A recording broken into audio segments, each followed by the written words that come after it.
আপনি কি কখনো ভেবে দেখেছেন পশুর কাঁচা চামড়া কিভাবে আপনার হাতের শক্ত গ্লাভসে পরিণত হয়?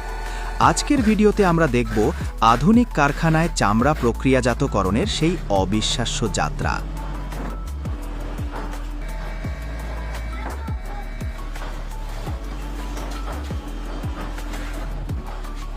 শুরুতেই কাঁচা চামড়াকে বড় বড় ড্রামে লবণ এবং বিশেষ কেমিক্যাল দিয়ে পরিষ্কার করা হয়। এরপর চলে কাটিং এবং অতিরিক্ত অংশ ছেঁটে ফেলার কাজ। প্রতিটি স্তর অত্যন্ত নিখুঁতভাবে সম্পন্ন করা হয় যাতে গ্লাভসগুলো দীর্ঘস্থায়ী হয়।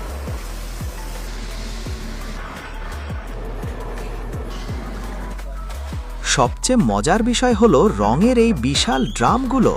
এখানে হাজার হাজার লিটার নীল রং ব্যবহার করে চামড়াকে আকর্ষণীয় করে তোলা হয়। এরপর সেই রং করা চামড়া রোদে শুকিয়ে সেলাইয়ের জন্য প্রস্তুত করা হয়। দক্ষ কারিগররা প্রতিটি গ্লাভস নিখুঁতভাবে সেলাই করেন। বিশেষ করে লেবার এবং সেফটি গ্লাভসগুলোর জন্য দরকার হয় বাড়তি যত্ন এবং শক্ত সুতো, যা আপনার হাতকে রাখবে নিরাপদ। ব্যাস, তৈরি হয়ে গেল আমাদের উচ্চমানের সেফটি গ্লাভস। প্রকৃতির কাঁচা মালকে মানুষের শ্রমে কি চমৎকারভাবে বদলে দেওয়া হয়েছে। এই ভিডিওটি আপনার বন্ধুদের সাথে শেয়ার করুন এবং কমেন্টে জানান আপনি কি আগে কখনো এই প্রক্রিয়া দেখেছেন।